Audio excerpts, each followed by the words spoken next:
大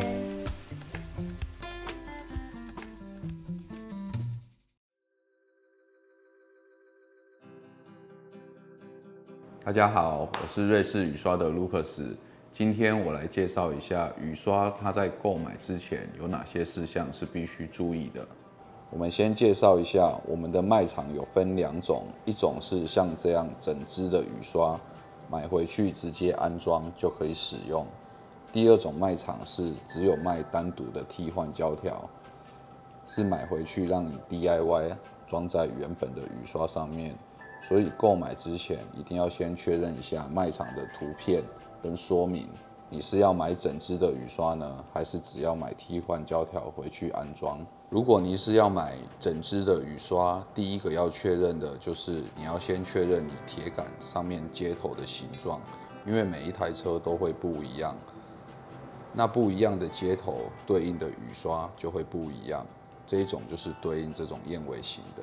那有些车是这种 U 钩，就是买这种3节式的，因为它的安装方式也会不一样。像这种插销的，就是买这一种。我们第一个步骤已经确认铁杆的规格之后，那我们可以确认雨刷的长度，从最旁边量到最旁边。雨刷的单位用英寸，1英寸等于2.5公分。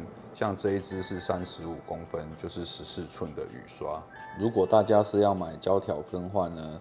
那第一点就是很重要，你必须确认你的胶条的规格，因为像胶条的款式有分很多种，每一种骨架对应的胶条都不一样。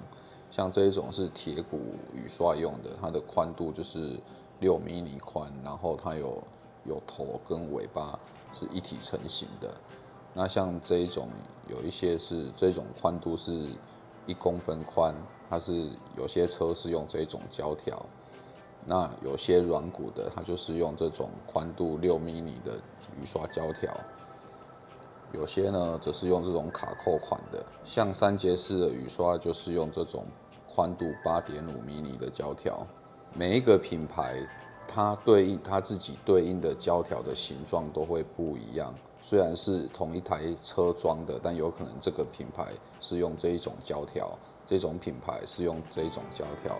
像这种的胶条就是必须要买这一种一体成型的，上下一体成型的去做裁剪。那如果是这一种软骨的，就是买这一种6毫米的去裁剪。一样是 U 型钩的雨刷，有可能你是装这种铁骨，也有可能是装这种3节式，也有可能装这个品牌的软骨，或者是这个品牌的软骨。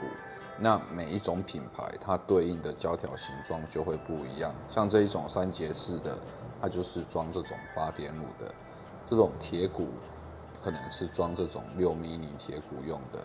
那像这种软骨就是装这一种。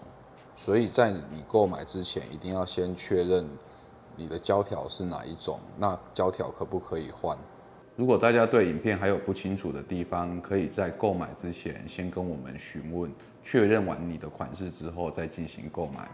拜拜。